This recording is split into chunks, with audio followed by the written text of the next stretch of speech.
I am here to bring light.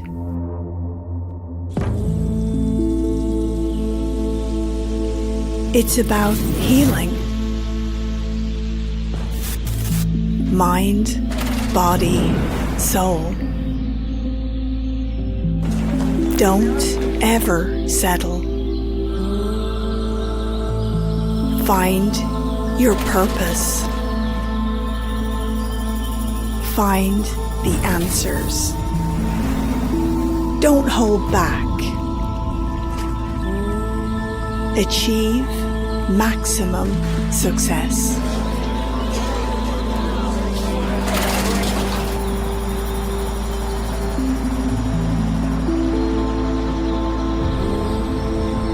Book with me if you want to live.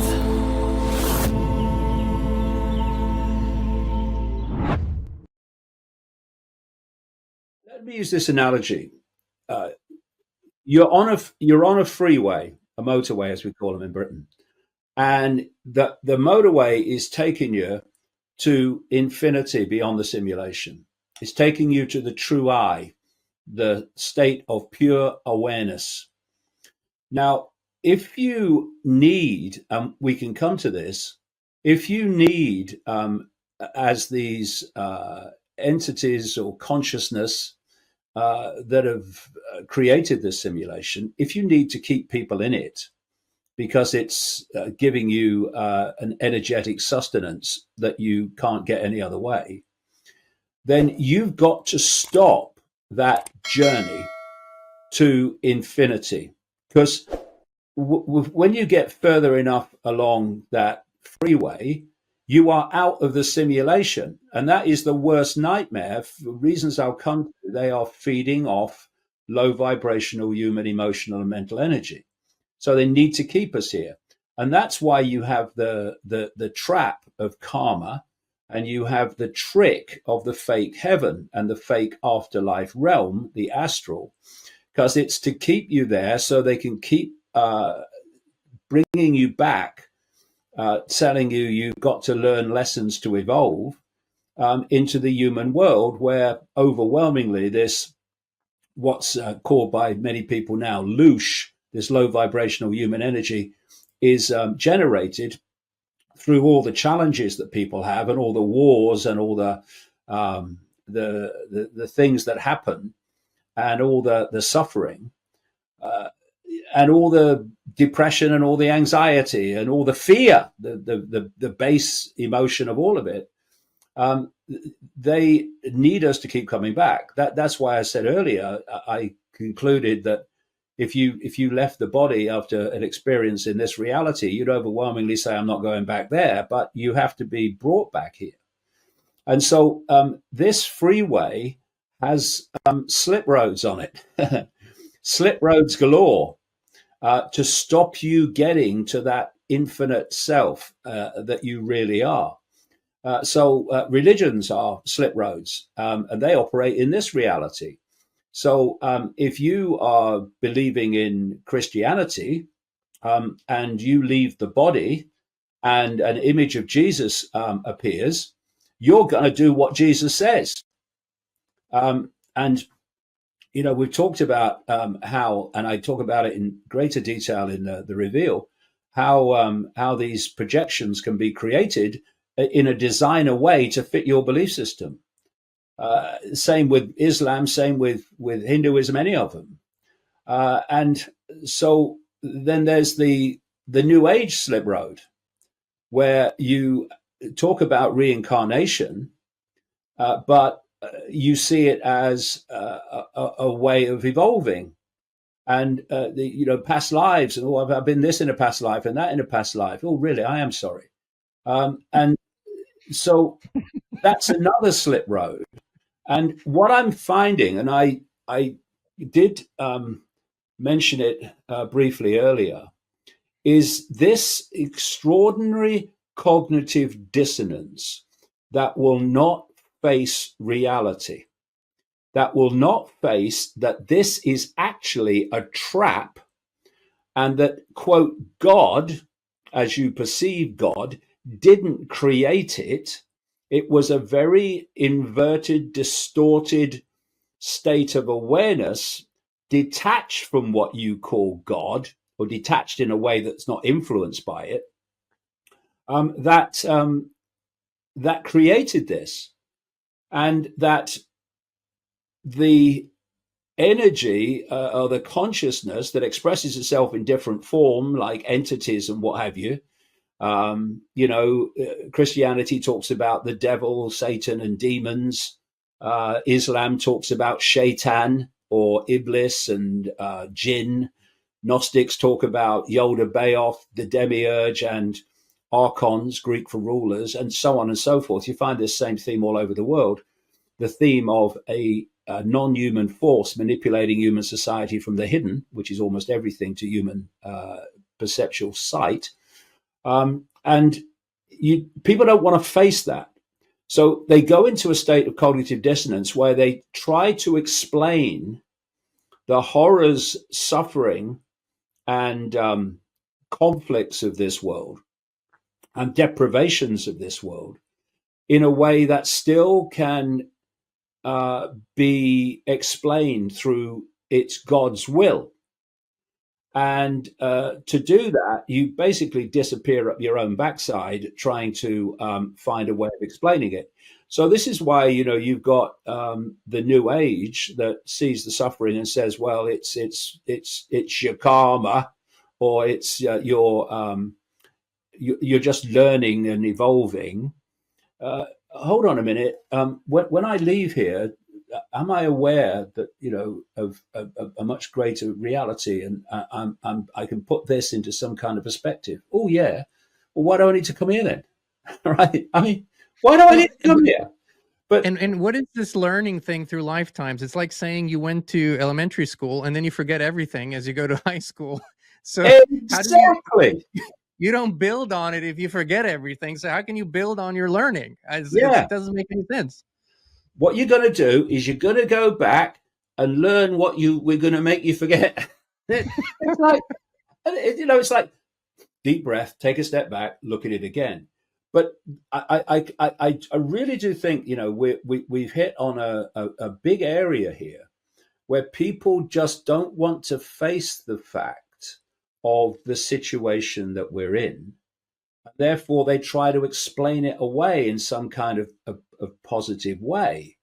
And if we would only face it and see what the situation is, and see what keeps us here, which is very simple. It's to keep us in the astral and in the human world in a perceptual state and in a self-identity state that keeps us in a frequency state that keeps us in the frequency realm of the simulation. When we reach a point of self-awareness, self-identity, where we are aware that we are just awareness, all that is, has been, and ever can be, then we are generating a frequency in the nature of our consciousness, which when we leave the body, we're out of here. We're out of here. They can't keep us in unless they make us believe that this is real and the astral is real. When it's a simulated human world, and it's a simulated afterlife. And so one of the things that I have understood over the years is that these entities, and I explain in the book, some of the sources, but there have been many. These entities and this consciousness in the end, because what we call, what Christians call the devil and Satan, what Islam calls shaitan, etc., that for me is the consciousness. That's the inverted consciousness. And what they call demons and jinn, etc., are expressions of that consciousness in some kind of form. So the idea is that they set up this simulation in the human level, particularly because of its density, and it's dense by design, so that we humans experience low vibrational emotional triggers called wars, suffering, anxiety, fear of the future, regret of the past, and so on. Endless numbers of them. And conflicts between religions, conflicts between political parties, all this stuff, which generates this low vibrational, emotional, and mental energy that these people feed off. These entities, this consciousness ultimately through the entities feeds off. And so they have to keep this going because this inverted consciousness has become so detached from the infinity of consciousness. It's still an expression of it, but it's become so detached, so lacking an influence and an energetic connection of any strength from it, that it's had to create its own energetic source.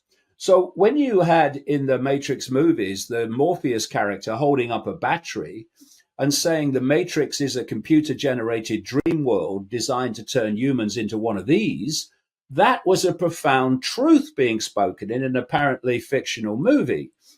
And what I also realized long ago now is that this is where all the human sacrifice comes from.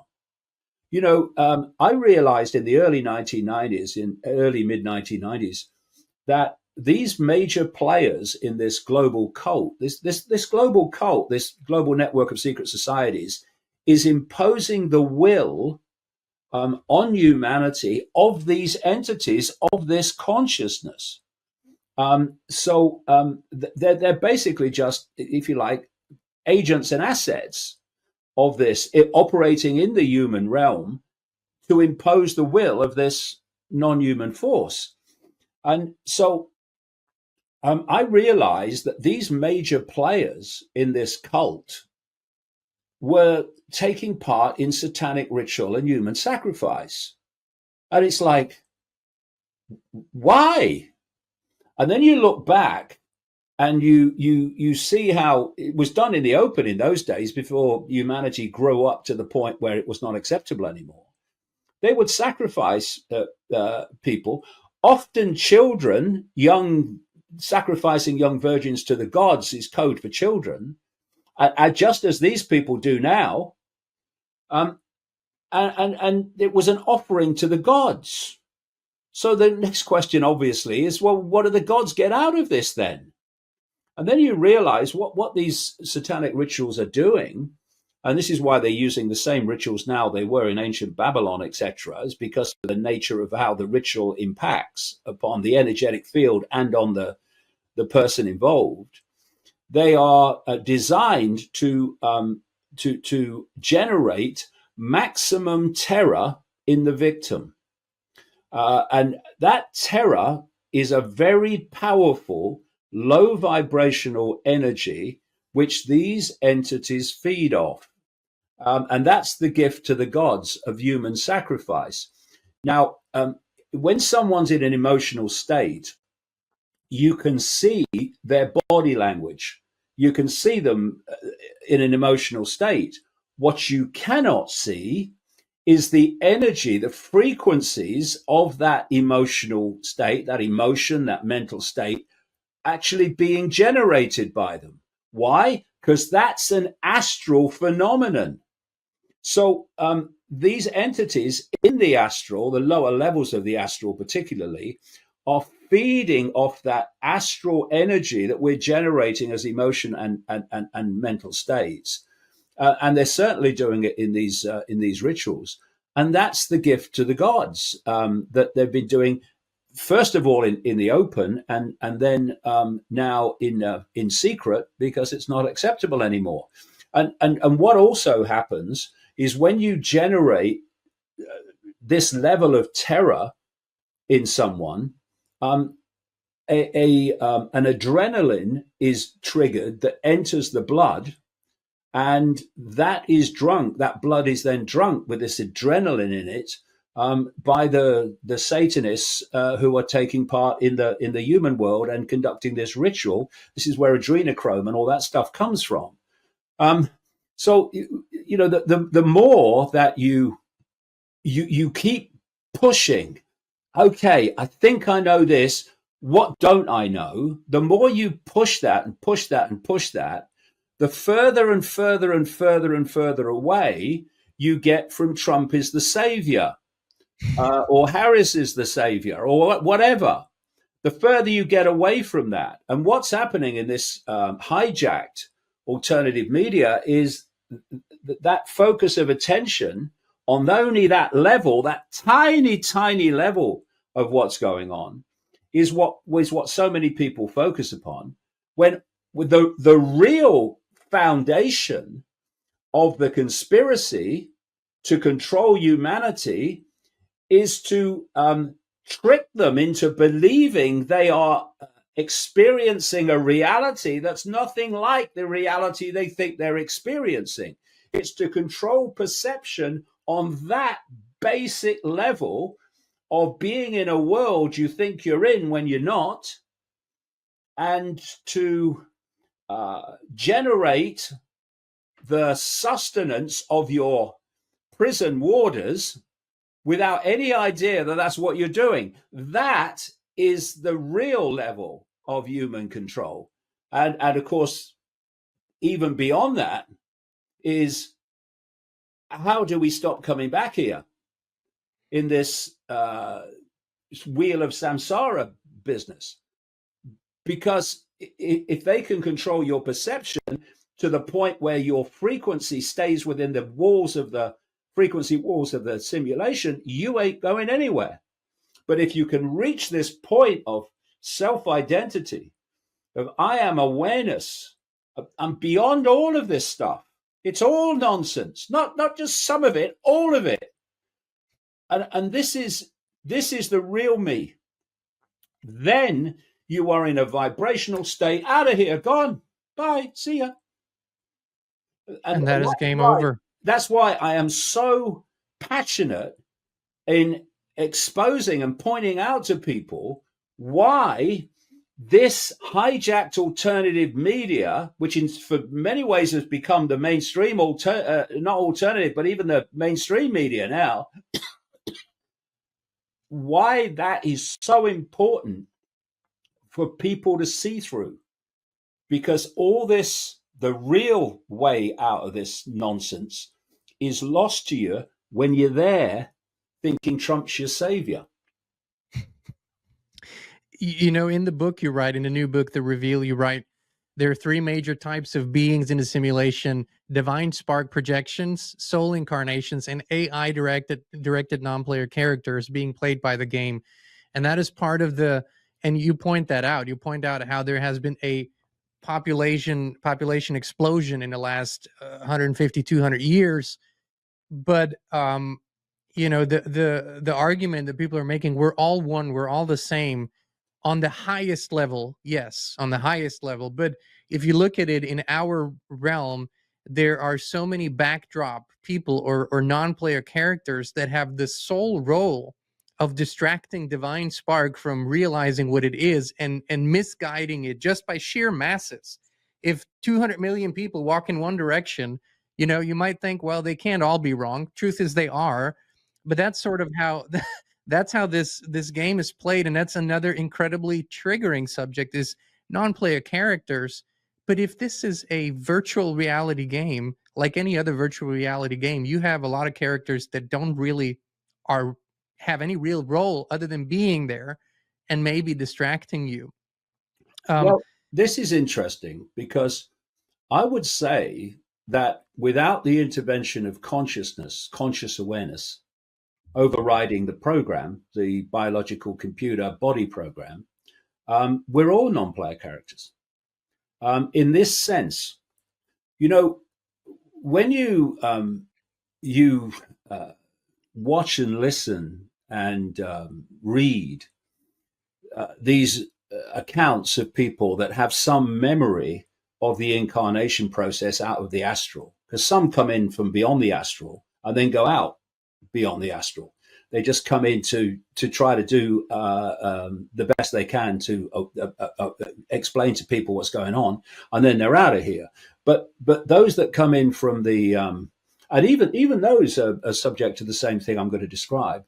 But if you're in any way conscious, then you start to override it. When you come in from the astral, you are given. This is very clear in these descriptions. You are given a series of events that are going to happen in your life. And interestingly, when those events happened and you go back into the astral, you are judged. They say, oh, there's no judgment in the astral. Oh, there is. They make you judge yourself. You're judged pre-programmed events. You're judged on those pre-programmed experiences. What's going on, right?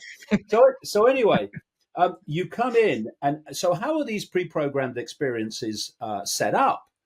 Because the body is a biological computer, and running through it is a life program for that particular life.